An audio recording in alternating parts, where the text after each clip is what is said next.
तो I become youngest sword master ever की इस एपिसोड की शुरुआत वहीं से होती है जहां अपना यंग अब सबके सामने इन सारे एल्डर्स को धोती खोलने वाला है। तो इस एपिसोड की शुरुआत में अपना यंग उस सुपरवाइजिंग ऑफिसर को आगे कहता है, मैं एक सवाल पूछना चाहता हूँ ब्राइडियल ब्रिगेड्स, यानी कि अपने सुपरवाइजिंग ऑफिसर को ब्रिगेड का नाम है, क्या टैंग फैमिली के जो टॉप 10 पॉइजन है इतना ही ट्रिवियल चीज है जिसका आप अपने पर्सनल गेन के लिए यूज कर सकते हैं? मुझे जितना पता है ऐसा बिल्कुल ही नहीं है। ये टैंग फैमिली का टॉप 10 पॉइजन में से किसी एक पॉइजन भी मुरीम वर्ल्ड के किसी भी मार्शल रैम के मास्टर को अपने घुटने टेकने में मजबूर कर देता है। इस चीज को सुन के अपने सुपरवाइजिंग ऑफिसर आगे कहता है, हाँ इसके अलावा एक और रीजन है। टैंग फैमिली के जो टॉप 10 पॉइजन है इसके रेसिपी विलुप्त हो जाने की वजह से, इसलिए टैंग फैमिली के अंदर इस पॉइजन का वैल्यू किसी भी सोने गोल्ड टेक्निक से कहीं आगे है। इस तरह की चीज को जो कोई अपने पर्सनल गेन के लिए यूज करेगा उन लोगों को पनिशमेंट तो लेना ही पड़ेगा, चाहे कुछ भी हो जाए। इस चीज को सुन के वो सारे बाकी के एल्डर्स कहते हैं,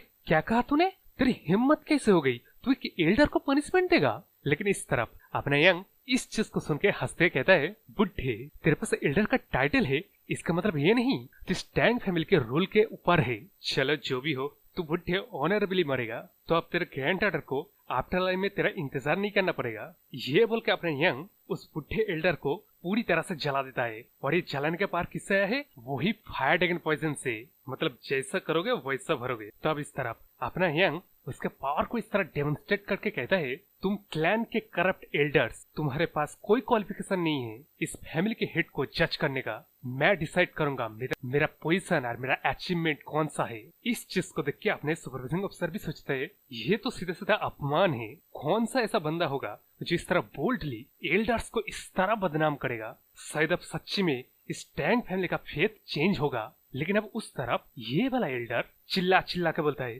तेरी हिम्मत कैसे हो गई? तूने इस फैमिली के एल्डर को मारा है। और अपने पर्सनल ट्रूप्स को बोलता है, अबे तुम लोग क्या कर रहे हो? इस बंदे को अभी कभी पकड़ो। तब इससे पहले अपने इस एल्डर का मतलब ट्रूप्स कुछ एक्शन ले पाता, अपने यंग कहता है, ग्रैंड एल्डर क्या आपको पता है आपके डिसाइपल ने इस टैंग फैमिली को ग्रेव डेंजर में डाल दिया था? इस चीज को सुनकर अपने ग्रैंड एल्डर बोलता है, अबे तू क्या बात कर रहा है? इस चीज को सुनकर अपने यंग कहता है, अच्छा तो तेरे को सच में नहीं पता? अबे बुड्ढे, तेरा वो जो डिसाइपल था ना, वो डार्क मून शॉर्ट सेक्ट का स्पाई था। इस चीज को सुनकर अपने ग्रैंड एल्डर कहता है, क्या बकवास तू कर रहा है? तो अब क्या मरे हुए बंदे को भी इस तरह लंचित करेगा? इस चीज को सुनकर अपने यंग कहता है, अबे बुड्ढे, जैसे कि तूने सुना कंपटीशन के दौरान dark moon short sect interfere किया था, वो किस वजह से था? इस चीज को सुन के अपने ग्रैंड एल्डर हड़बड़ाते बोलता है, अच्छा तो तूने ही दुश्मन के साथ मिलके कंपटीशन को जीत के हम एल्डर्स को अपने रास्ते से मिटाने की कोशिश कर रहा है। और एक बात बता, तेरे पास क्या एविडेंस है मेरा वो disciple dark moon short sect का स्पाई था? तो ये चीज बोलने के बाद ही पीछे से अपना ये वाला बंदा आता है जो ये कहता है, मैं एविडेंस हूँ। तो अब ये बंदा ना, ये वॉइस डायरेक्टर का सन है। जिस चीज को देख के अपने ग्रैंड एल्डर बोलता है, तू वॉइस डायरेक्टर का सन होके इस बंदे के होके बात क्यों कर रहा है? इस बात को सुन के अपना ये वाला बंदा अपने क्लोज को उतार के सब लोग को दिखाते हुए कहता है, क्योंकि मैं इकलौता ऐसा बंदा हूँ जो कि विटनेस किया है वो एक स्पाई है।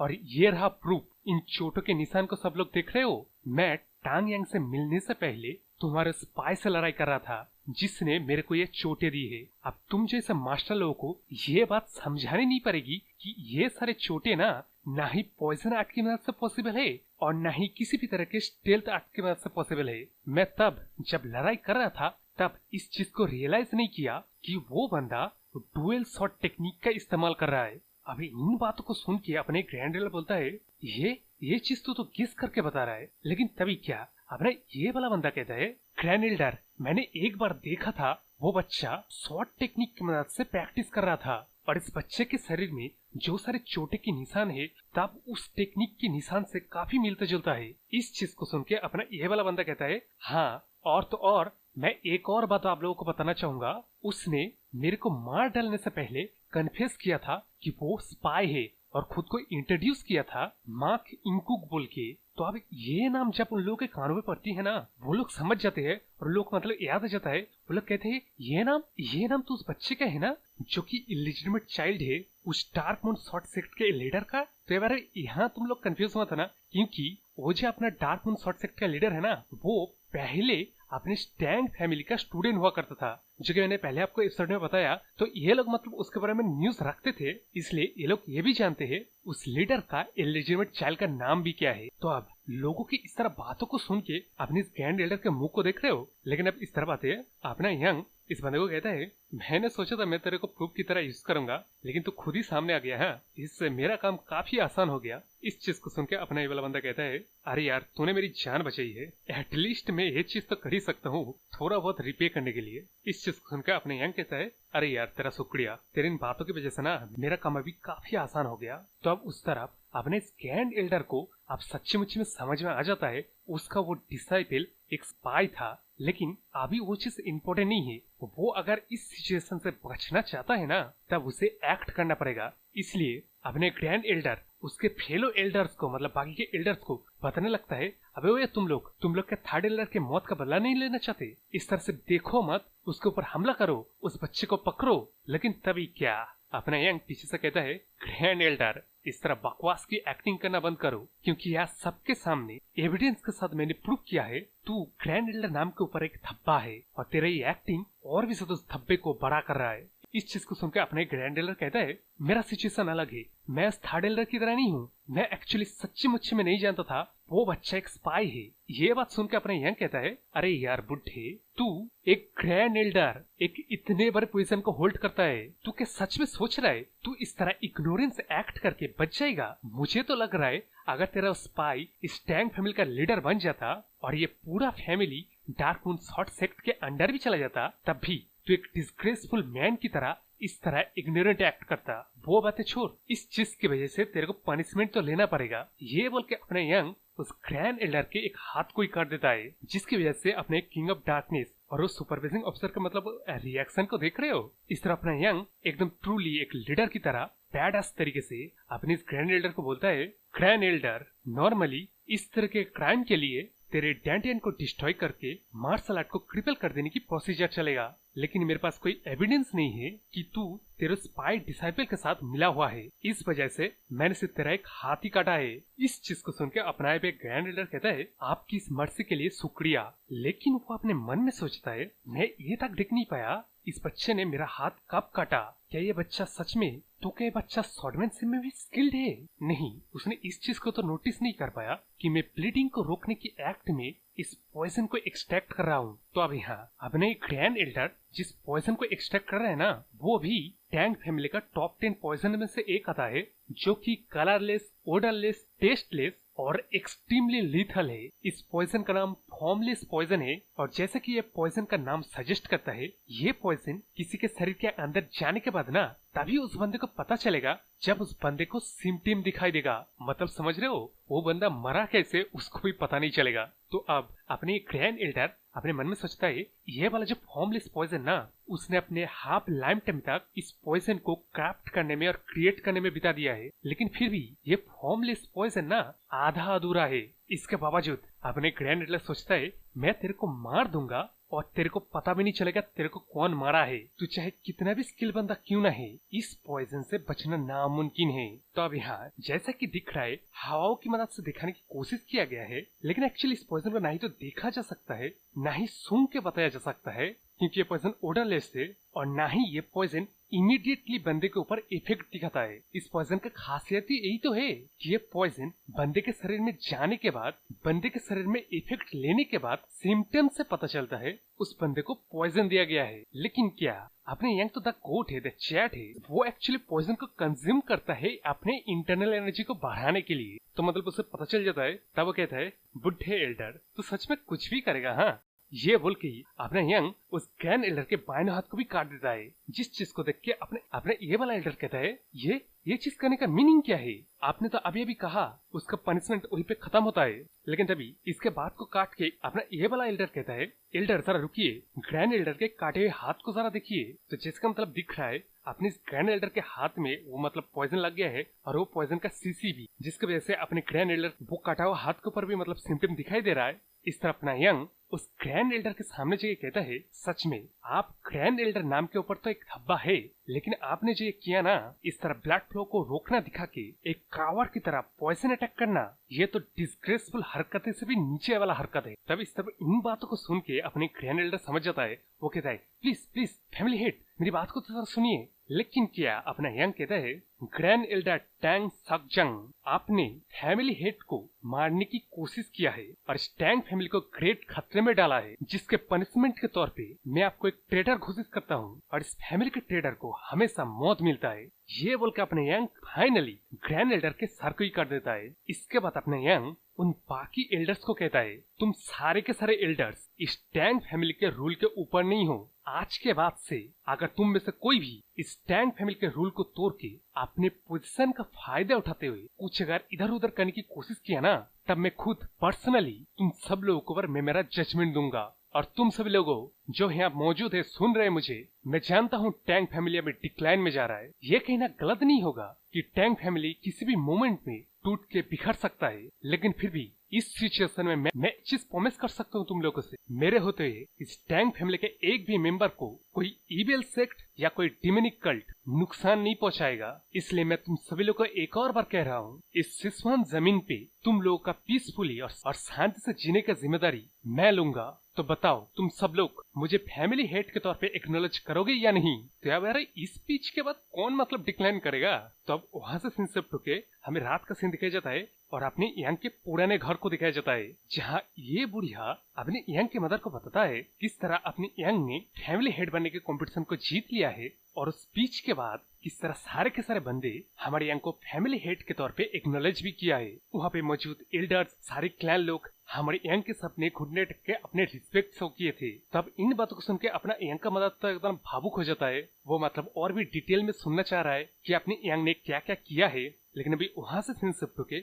हमें यंग को दिखाया जाता है, जो कि अपने मन में सोचता है वो जो कंपटीशन से बच के फैमिली हेड बना है, मतलब ये सब कुछ अचीवमेंट को लेके अपने मदर के पास जाके मतलब दिखाएगा, ये इसका मन तो था। लेकिन उसके सामने अभी फैमिली का पहाड़ जितना ऊंचा टास्क पड़ा हुआ है। तो अब हमें इस मीटिंग को दिखाया जाता है, जहां अपने ये किंग ऑफ डार्कनेस यंग को बताता है कि फैमिली हेड का रिस्पॉन्सिबिलिटी क्या है, और मतलब किस तरह के पावर्स वो एल्डर्स लोग के पास है, जो कि अभी फैमिली हेड यानी कि अपने यंग के पास आ जाएगा। जिसलिए ऑब्वियसली मतलब एल्डर्स को चेहरे को दिखाया जाता है, जो कि एकदम मतलब खुश नहीं है। इसलिए अपने ये वाला बंदा कहता है कि ये बात अभी सब लोग जान चुके हैं, हमारे न्यू फैमिली हेड का कैरेक्टर किस तरह है, लेकिन फैमिली हेड अब अभी काफी यंग है। इसलिए मैं सजेस्ट कर रहा हूँ, मैं आपको एडवाइस करूंगा।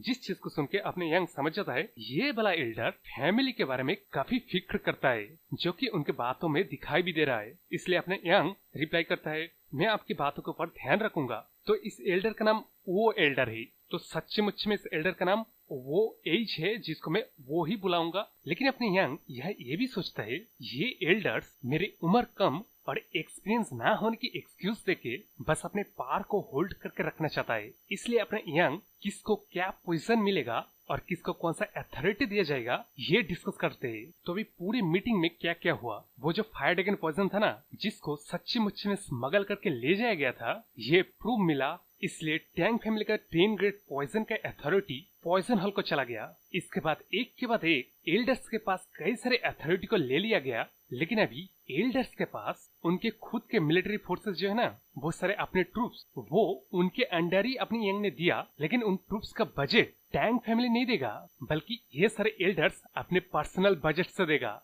लेकिन अभी वो जो 2 एल्डर मरे हैं ना, उनके ट्रूप्स अभी जिंदा है, तो उनकी रिस्पॉन्सिबिलिटी कौन लेगा? इसलिए अपने यंग ने उन 2 फोर्सेस को मर्ज करके स्टेल्थ एंड पॉइजन हॉल को दे दिया, और उन लोगों को जो मिशन असाइन किया जा रहा था उसको चेंज करके एक्सटर्नल डिफेंस कर दिया गया। और तो और उन लोगों के सैलरी भी एक्सटर्नल डिफेंस लोग के जो गार्ड है ना, उनके जितना कर दिया गया। लेकिन यहाँ ऑब्वियसली कुछ बंदे होंगे जो मतलब प्रोटेस्ट करने की कोशिश करेंगे। इसलिए अपने यंग ने कहा, तुम लोग की जो मिलिट्री पावर है ना, वो नाक के बराबर है। इसलिए अपने पुराने दिन को भूल जाओ और अभी अपने मिशन के रिस्पॉन्सिबिलिटी को संभालना सीखो, वरना तुम लोगों को भी धक्के मार के निकाल दिया जाएगा। और एक और बात, तुम में से कोई भी बंदा कोई एक्सक्यूज देके अपनी ड्यूटी ना निभाएगा ना, और पहले से रहे हुए एक्सटर्नल गार्ड्स के साथ लड़ाई करेगा या फाइटिंग करने की कोशिश करेगा ना तुम लोग, तब उन बातों को मैं निपटूंगा, समझ गए। तो अब ये सारे कांच कांड के बाद ना कुछ दिनों के बाद का सीन दिखाया जाता है। इसका मतलब आई बारी है वो फॉर्मेशन वाला फैमिली, जिसका कि फैमिली हेड को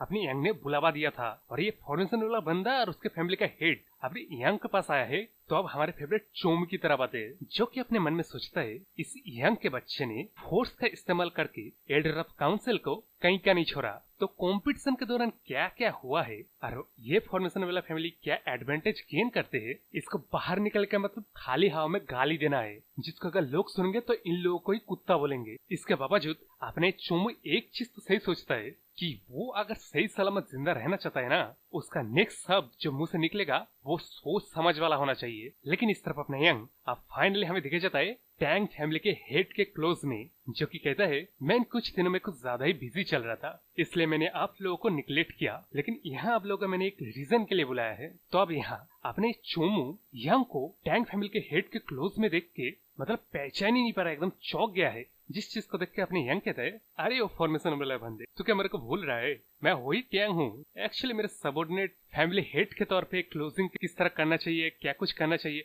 ये सिखा रहा था ना, इसलिए थोड़ा बहुत। लेकिन इन बातों को सुन के अपनी फॉर्मेशन वाला बंदे को तो एक चीज समझ में आ जाता है कि अपना यंग ऑफिशियली अभी तक टैंग फैमिली का हेड नहीं बना है। इसका मतलब ये नहीं है कि वो ऑफिशियली इस टैंग फैमिली को अपना बना लिया है। तो अब अपने यंग कहता है मैंने सुना है तुम्हारे जो फॉर्मेशन वाला फैमिली है उनके पास एक डिफेंस वाला एक रिमार्केबल फॉर्मेशन है, जिसके अंदर दुश्मन अगर फंस जाए तो तब वो कभी जिंदा नहीं बच के लौटेगा। उस वाले फॉर्मेशन को मैं यहाँ लगवाना चाहता हूँ, जिससे कि टैंग फैमिली में भी कोई इविल दुश्मन घुस के जिंदा लौट के न जा पाए। इस बात को सुन के अपने ये चोमू एक्सक्यूज देने लगता है कि वो वाला फॉर्मेशन काफी ज्यादा रिसोर्सेज को कंज्यूम करता है और बेहद सारे फॉर्मेशन मास्टर भी चाहिए और फॉर्मेशन वाला फैमिली के हेड के परमिशन भी चाहिए। लेकिन तभी क्या अपना यंग उसके पीछे से एक नीडल को बस शूट करता है, जिसके वजह से अपनी इस चोमू के पीछे जितने भी बंदे थे ना वो सबके साथ निपट जाते हैं। उसके बाद वो नीडल इस चोमू के मुंह के सामने आके खड़ा हो जाता है। इस चीज को देख के अपने फॉर्मेशन वाला बंद पूछता है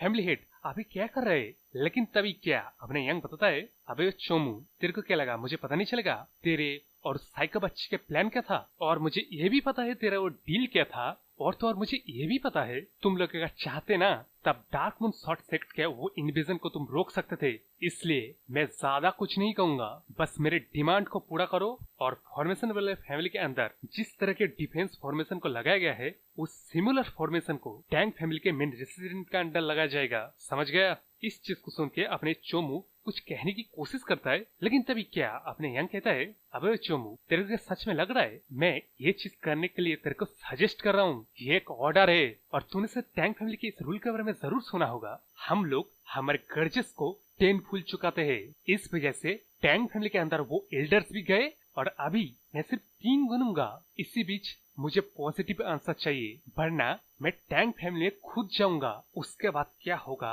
ये तेरे इमेजिनेशन के ऊपर मैं छोड़ रहा हूँ। ये बोलने के बाद अपने यंग 1 2 कहता ही है, 3 कहने से पहले ही अपने चोमू कहता है ठीक है लॉर्ड मैं करूंगा ना काम, बस अब हमारे फैमिली मेंबर्स के जान को बख्श। इस जवाब को सुन के अपने यंग कहता है ठीक है तो अपना काम जल्दी से शुरू करो। इसी के साथ ये एपिसोड भी खत्म होता है। चैनल को सब्सक्राइब कर लीजिए नेक्स्ट एपिसोड नोटिफिकेशन पाने के लिए और लाइक शेयर कमेंट तो जरूर से करना बोलेगा। तो बाय।